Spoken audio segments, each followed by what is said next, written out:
Chairs No Waiting, episode number 611, Mayberry Trivia by the Book 2.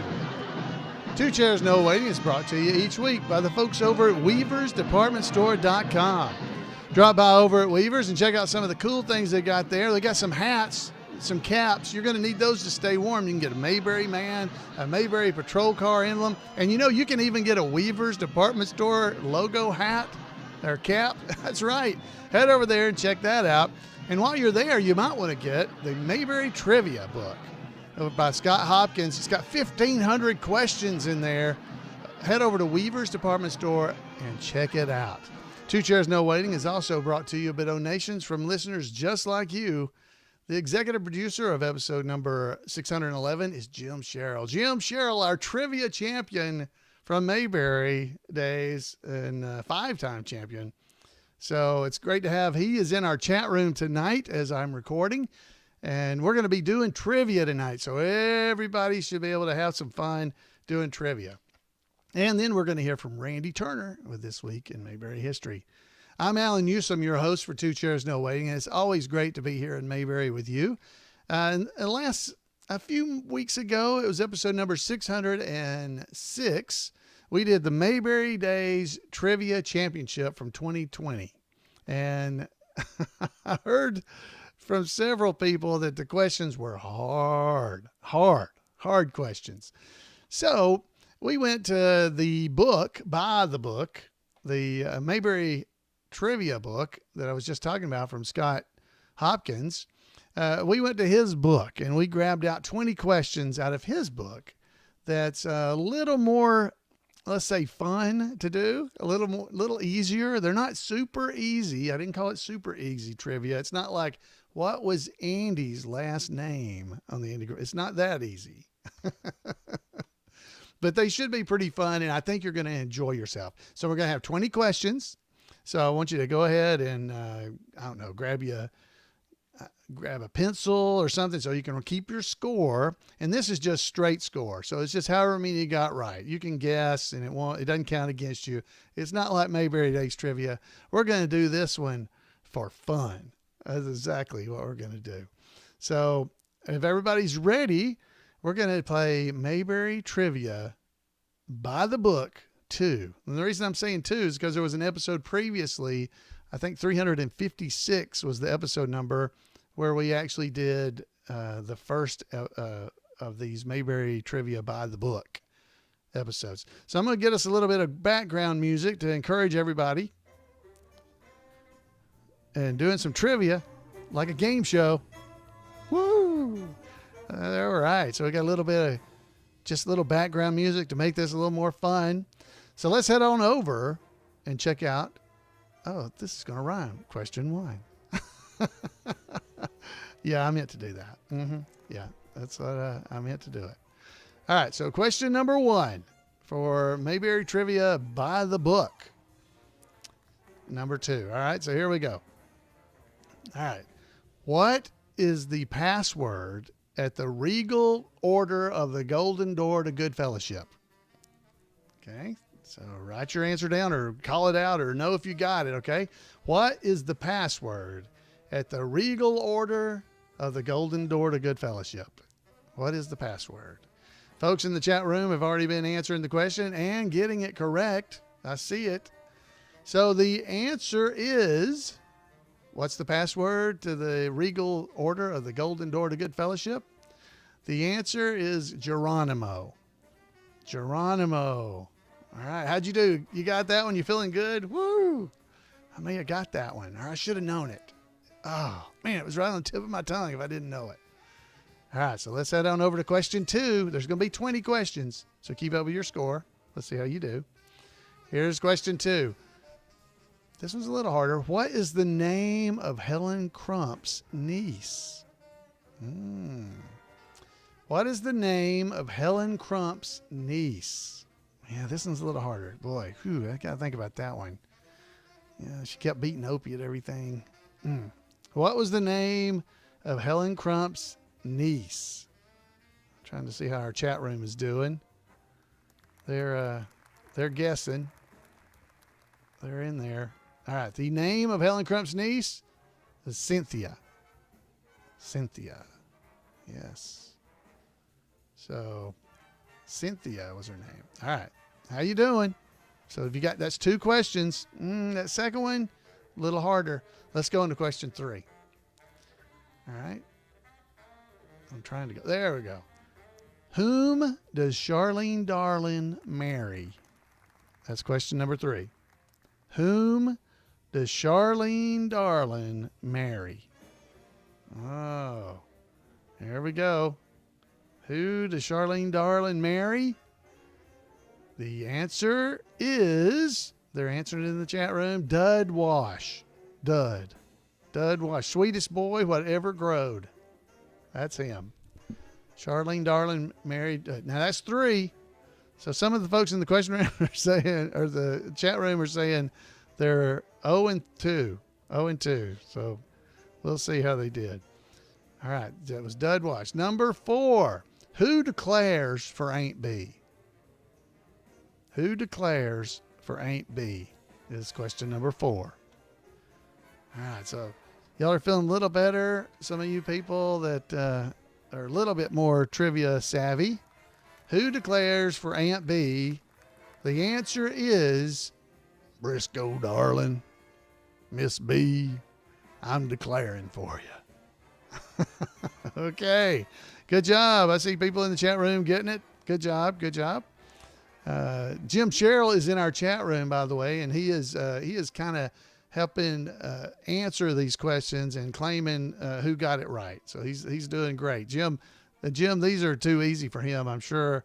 So I'm just giving him all 20. He's 20. He got them all before we even started. How are you doing, though? Did you get that one? You got 4 questions we've had, so how you doing? Number 5. How many chin-ups does Ernest T. Bass claim he can do? How many chin-ups does Ernest T. claim that he can do? That was a little harder. Yeah. I think, did he tell that when he was outside courting Charlene? I can't remember. But he told he can do how many chin-ups?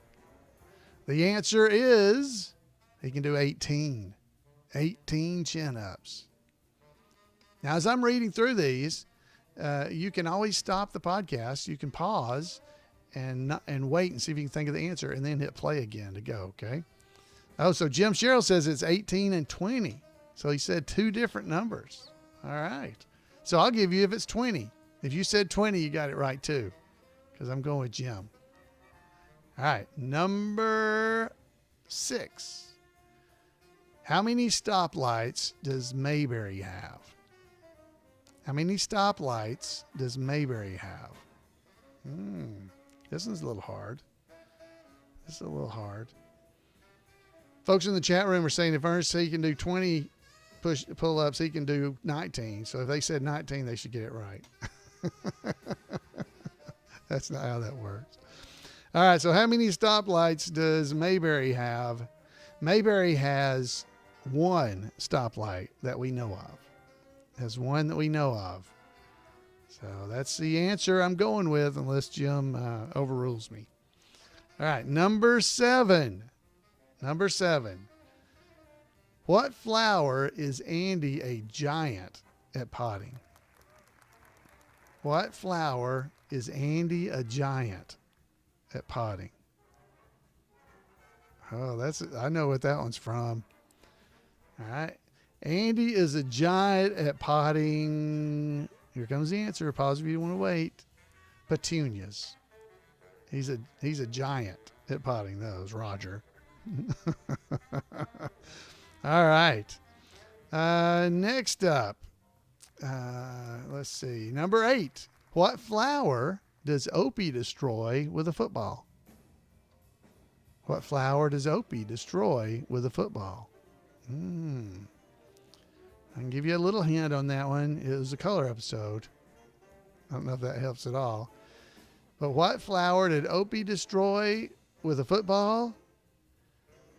The answer is a rose. So if you said anything to do with a rose, if you said deep pink ecstasy, that's even more specific. But we're just looking for a rose. That's good. That's good. All right, so here's the next question, number 9. We're getting close. All right, so come on. How y'all doing? Come on. Here it goes. What is Daphne's catchphrase greeting? What is Daphne's catchphrase greeting? What's Daphne's catchphrase greeting? All right, the answer is, and I can't do it as good as her, hello, doll. It's hello, doll is her catchphrase. All right, so that's 9 questions. We're almost halfway through. Here's number 10. What prize do Mayberry boys hope to win by selling Miracle Salve? What prize do Mayberry boys hope to win by selling Miracle Salve? All right, so the boys who are selling Miracle Salve, here comes the answer, were hoping to win a pony. Wanted to win a pony. That is exactly right. So good job. So we're 10. We're halfway through. How are you doing? Did you get 10? Did you get 8? Did you get 4? How are you doing? Are these easier than the Mayberry Days Trivia? Maybe they're not. I felt like they were, but I don't know. And again, these come from Scott Hopkins' book, where it's a lot of fun to just look through all these. He's got trivia like these. He's got multiple choice. He's got true and false. We got lots of stuff. All right, number 11. We're going for 20. Number 11. Who gives Aunt B a mustache cup? Who gives Aunt B a mustache cup? All right. So folks in the chat room, we got some that got 7 or 6 or 10. They got them right. But who gives Aunt B a mustache cup? I'm just giving y'all those numbers so you kind of have a way to judge as you're playing by yourself. All right, who gives Aunt B a mustache cup? The answer is Mr. Frisbee. That's right, Mr. Frisbee. He was given that, gave Ople's rooster, and he got all kinds of stuff there. All right, so who gave Aunt B a mustache cup? Mr. Frisbee. All right, number 12. Whose car does Floyd consider buying? Whose car does Floyd consider buying? You really need to get this one. We just talked about it last week. If you listened to the podcast last week, you know the answer because we talked about it. Whose car does Floyd consider buying? Nope. I'm seeing some people in the chat room. I see fine. All right, here comes the answer. The answer is Gilly Walker. Whoa, what happened? There it is, Gilly Walker. Gilly Walker was who he considered buying it from. Speed, speed, speed. Pucka, pucka, pucka. You know, we were talking about that all last week, so hopefully you got that one. Yeah, you know, Andy, I'm thinking about buying this car. All right, number 13. Number 13. What public office does Ellie Walker run for? What public office does Ellie Walker run for? All right, so do you know? Have you got it? What public office does Ellie Walker run for? She ran for, pause if you don't want to hear the answer yet. She ran for city council. City council. Yes, you got it. Folks in the chat room are getting it. I hope you got it too. There's some of them are getting it. Councilwoman, councilman. Yeah, I'll give you either one of those. City council, anything like that. It was city council. Oh, that's one of those greasy words. Just slips right on out. Boy, you know, they'd never be able to make that episode now. People would go crazy. Oh, man. All right. Number 14. Number 14. What does Goober think is special about his dog? What does Goober think is special about his dog? Anybody know that one? Yeah, this is a color episode. You got to watch all the episodes. You got to know. Goober thinks his dog is special because he can talk. That's the answer. He can talk. He's got a talking dog. Remember the boys were playing a trick on him. Yeah. All right, number 15. Besides Helen, and his late wife. To whom does Andy knowingly propose marriage? This was a little harder for me. I had to think on this one. Besides Helen and his late wife, to whom does Andy knowingly propose marriage? Oh, folks in the chat room are getting this one. The answer is Ellie Walker. Ellie Walker. But she likes a long engagement, a long one. So that he lucked out on that. All right. Number 16. We're getting close to the end. How you doing? Who sang Old Dan Tucker? Who sang Old Dan Tucker? This one's not too bad. You should get this one. Who sang Old Dan Tucker? The answer is, and I'm going to give it to you if you only get half the answer. It was Opie and Andy. They were singing it together. But if you just said Opie, I'm going to give you that. Okay, so if you just said Opie, I'll give you that. But Jim Sherrill, he did get it in the chat room. Andy and Opie, both were singing it. That's right. Good job, Jim. But I'm giving it to you even if you just said Opie. Okay, so good job. Old Dan Tucker. All right, the next question is number 17. And this is the question. What woman do Andy and Barney describe as nice? What woman do Andy and Barney describe as nice? Oh, she's nice.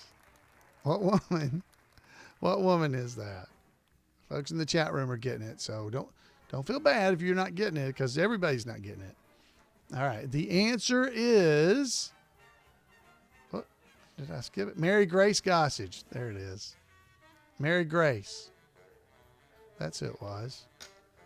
That was the woman that Andy described and Barney described as, oh, she's nice. You know Thelma Lou. Yo, nice. Yeah, nice. All right, number 18. Who finds a briefcase full of money near the railroad tracks? Who finds a briefcase full of money near the railroad tracks?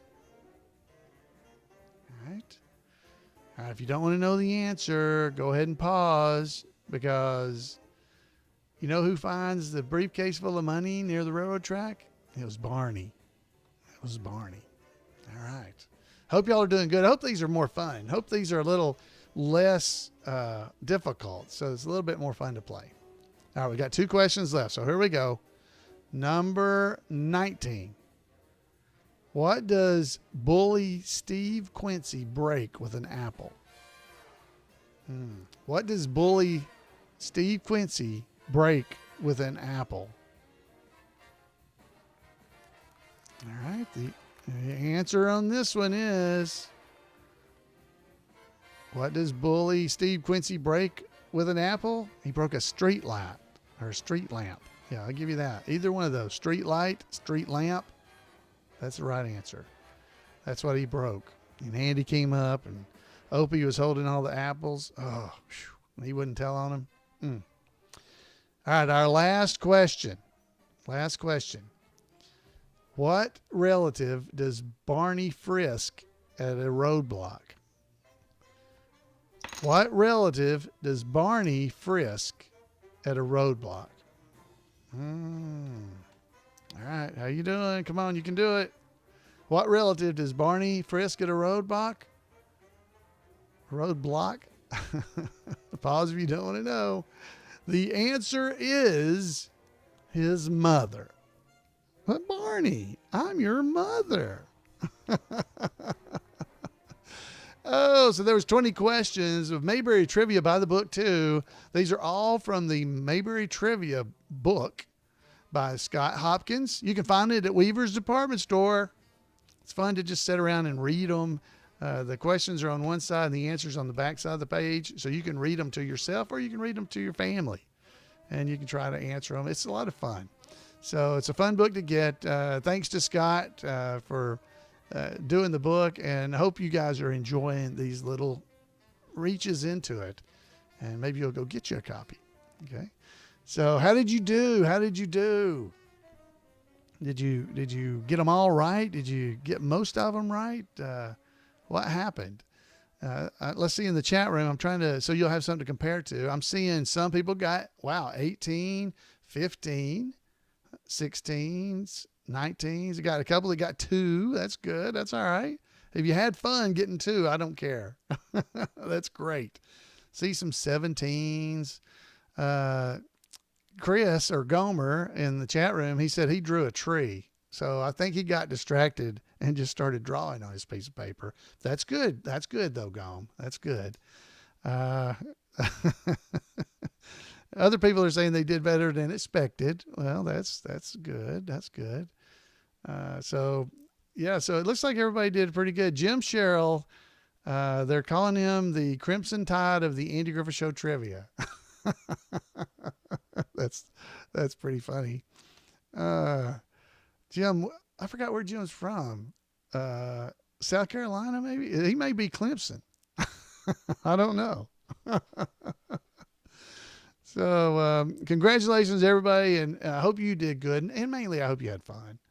And just trying to get them right. You can always go back and play later, and you'll do better the next time you listen to this. If it comes out tomorrow night, sit around with your family as it comes out, and you can play with them and get them all right because you already know the answers.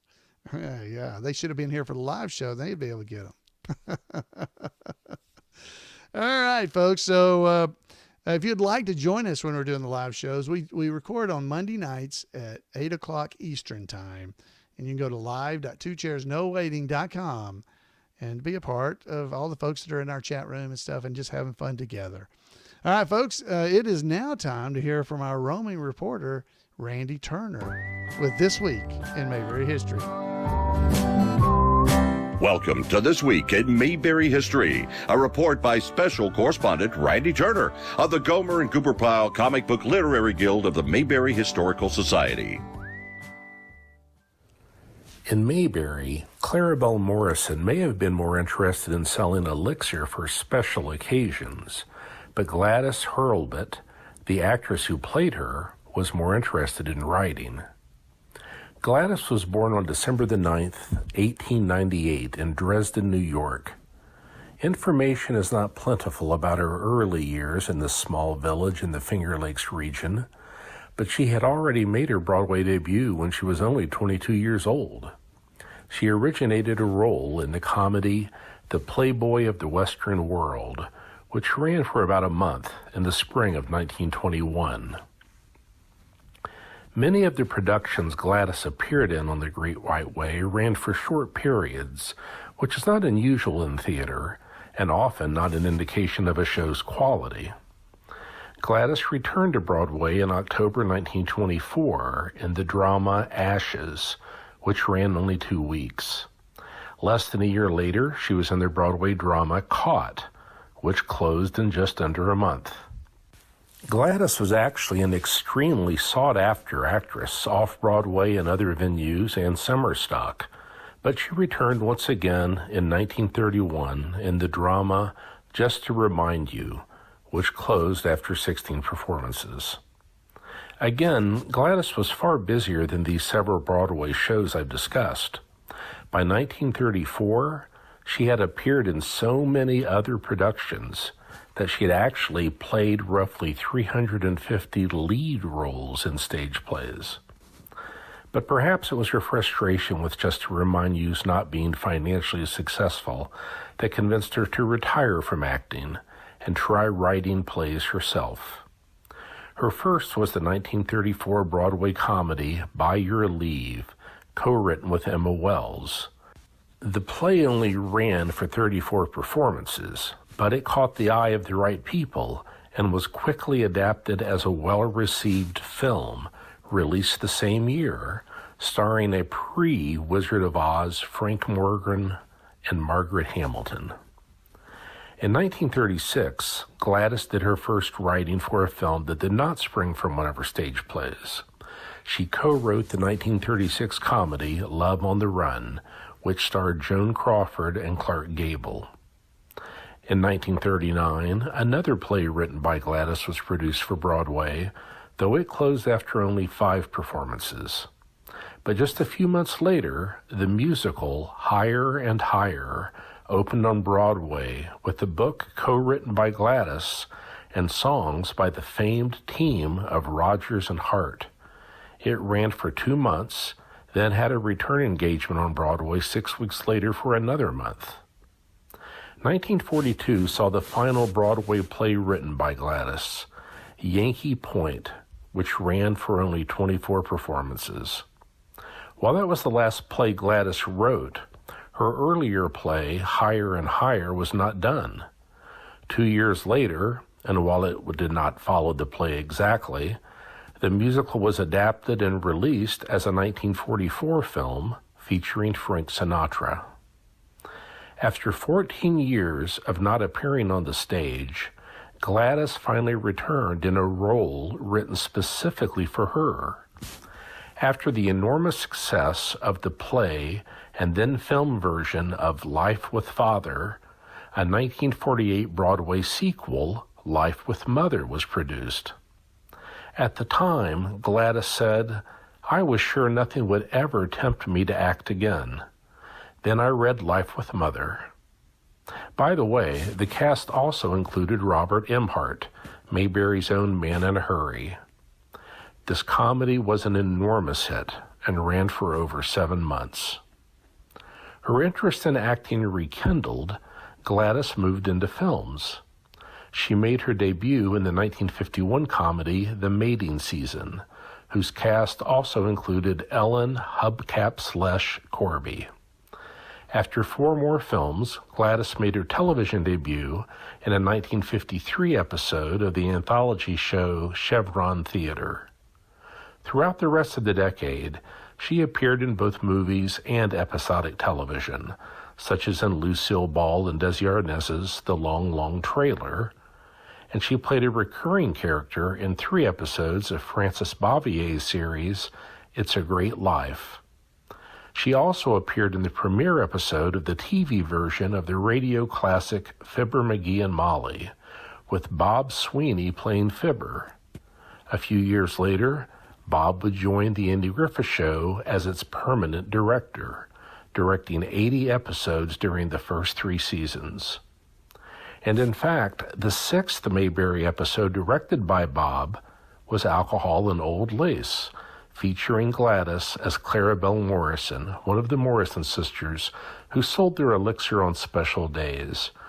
Of course, it didn't take a lot to constitute a special day for the sisters. After Lars Hansen told them he was buying it to celebrate Mohammed's birthday, Clarabelle commented, "I could have sworn Lars Hansen was a Lutheran." After guest appearances in just 3 other series that same year that she appeared in Mayberry, Gladys retired from film and television acting after 10 years as a good character actor. Gladys passed away in 1988 at the age of 89.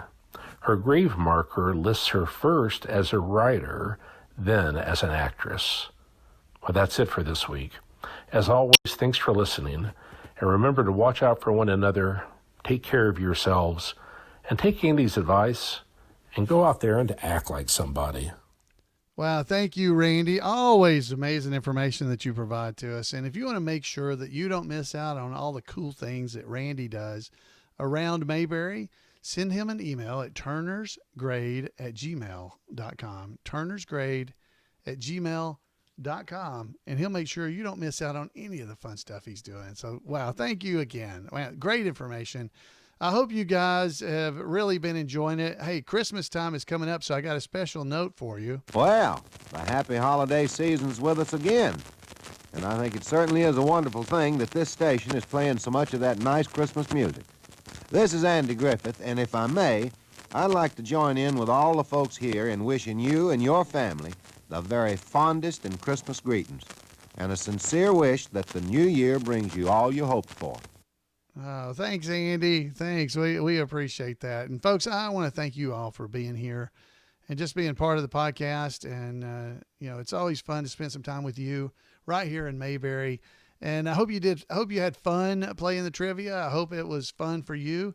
I would love to hear back from you. We've got just a couple of more weeks left in this year, and 2020 will be over. So next week we'll be doing our Christmas episode of Two Chairs No Waiting. So I hope you'll join me for that. I'd love to hear from you. You can call me at 888-684-8415 and leave me a message. I'd love to hear from you. Or you can just head over to twocairsnowaiting.com, and if you want to contact me, there's all kinds of information there. But head over there and check it out. Subscribe to the show, subscribe to the video, so that you won't miss any of what I'm doing either. I'm always telling you to email Randy. Well, maybe you ought to go and make sure you subscribe to the podcast too. Folks, have a great Mayberry week, and we'll see you next time right here on Two Chairs.